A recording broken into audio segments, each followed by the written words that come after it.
Cheias de graça. Devocional 3. O perfil de quem sofre. Livro de Ruth, capítulo 1, versículos 7 ao 13. Por isso saiu do lugar onde estivera, e as suas noras junto com ela, e indo elas caminhando para voltarem à terra de Judá, disse Noemi às suas noras: Ide, voltai cada uma à casa de sua mãe. E o Senhor use convosco de benevolência, como vós usaste com os falecidos e comigo. O Senhor vos dê que acheis descanso, cada uma na casa de seu marido. E beijando-as ela, levantaram a sua voz e choraram. E disseram-lhe: certamente voltaremos contigo ao teu povo.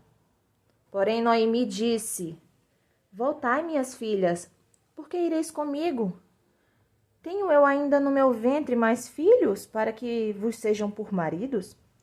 Voltai, minhas filhas, ide embora, porque já sou muito velha para ter marido, e ainda que dissesse que tenho esperança, ou que ainda essa noite tivesse marido e ainda tivesse filhos, não esperariam por eles para que viessem a ser grandes?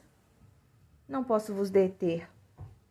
Não, minhas filhas, é mais amargo para mim do que para vós mesmas, porquanto a mão do Senhor se descarregou contra mim.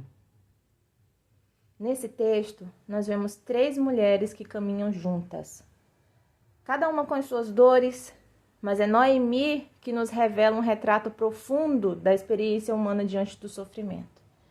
No verso 13, ela insiste para que as suas noras a deixem. E ela confessa: é mais amargo para mim do que para vocês, porque o Senhor se voltou contra mim. Essa dor intensa, ela tem o poder de ocupar toda a nossa atenção e prejudica a nossa percepção espiritual, a nossa visão sobre a vida, a nossa visão sobre os relacionamentos e até mesmo com Deus. Quando nós deixamos que o sofrimento domine a nossa mente, ela se concentra apenas naquilo que sentimos. E é natural querer o isolamento. Assim foi com Noemi. Ela pediu às suas noras que a deixasse. O sofrimento, quando ele não é compreendido e nem orientado pelo Espírito, ele pode moldar a nossa identidade e distorcer a nossa visão da realidade. É muito comum que, em meio à dor, os questionamentos sobre Deus comecem a se levantar no nosso coração. Será que Ele ainda está comigo? Será que eu fiz alguma coisa para merecer isso? Será que Deus está irado comigo? Será que tudo o que eu investi até hoje foi em vão? Esses pensamentos, eles refletem a influência de falsos ensinamentos que associam o sofrimento a uma punição e o sucesso à bênção de Deus. E muitas vezes nós aprendemos que estar na vontade de Deus significa estar livre da dor, desfrutando da saúde, da prosperidade, da alegria. Porém, a Bíblia nos mostra que o povo de Deus enfrentou lutas reais e que a presença de Deus não garante a ausência de sofrimento. Jesus mesmo experimentou dor física, angústia emocional, mas foi a sua forma de lidar com isso que se tornou exemplo de fé e de confiança. Se você ler os textos de Hebreus 5, do 7 ao 9, Evangelho de João, capítulo 11, versículo 35, Marcos 15, 17 a 20, você vai ver todos esses relatos. O sofrimento não é necessariamente um inimigo. Ele pode ser um agente de transformação. E Noemi é prova disso. Apesar do seu coração amargurado, o processo doloroso que ela atravessou a moldou para a próxima etapa da história. Porém, quando a dor domina o nosso coração, ele passa a definir a nossa identidade.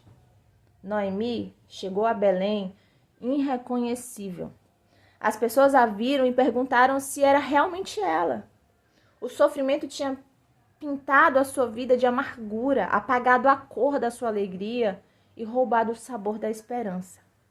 E muitas de nós corremos o risco de permitir que as nossas dores assumam esse papel, nos tornando amargas e nos tornando Mara em vez de Noemi. A transformação espiritual depende da forma como nós lidamos com a dor. Nós podemos nos sentir esmagadas, mas nós não precisamos ser dominadas por esse sentimento. A dor que nos molda pode também nos preparar para receber graça, nos abrir para o propósito de Deus e nos conduzir à restauração. Reconhecer as nossas emoções, ter cuidado com os nossos pensamentos, ter uma entrega sincera a Deus, e tudo isso é essencial para que a amargura não se torne a nossa identidade. Assim como Noemi precisou enfrentar a sua dor para descobrir o novo de Deus, nós também precisamos olhar para o sofrimento como uma oportunidade de crescimento e não como uma sentença final. Então hoje, minha querida irmã, você é convidada a refletir como você tem lidado com a sua dor. Será que ela tem definido quem você é? Ou ela tem permitido que Deus transforme toda essa sua circunstância em um caminho de esperança? Quais são as percepções equivocadas que você tem nutrido sobre a sua dor e através dela sobre Deus? Use esse momento para escrever, para meditar, para orar, permitindo que Deus ressignifique as suas experiências e restaure o seu coração. Amém? Vamos orar sobre isso?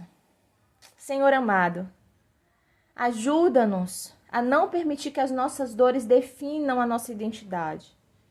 Ensina-nos a entregar as nossas amarguras, as nossas decepções e todos os nossos medos diante de Ti.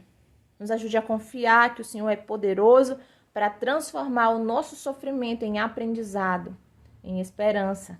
Que a nossa identidade esteja firmada em Ti, não nas nossas circunstâncias. Restaura o nosso coração, Senhor. Nós não gostamos de estar tristes, nós não gostamos de estar cabisbaixas, mas nós sabemos que esse momento de dor também pode nos moldar e pode gerar algo bom no nosso coração. Então nos leve a esse momento. Nós queremos refletir diante de Ti, orar diante do Senhor e pedir que o Senhor cuide de cada detalhe da nossa vida. No nome de Jesus. Amém.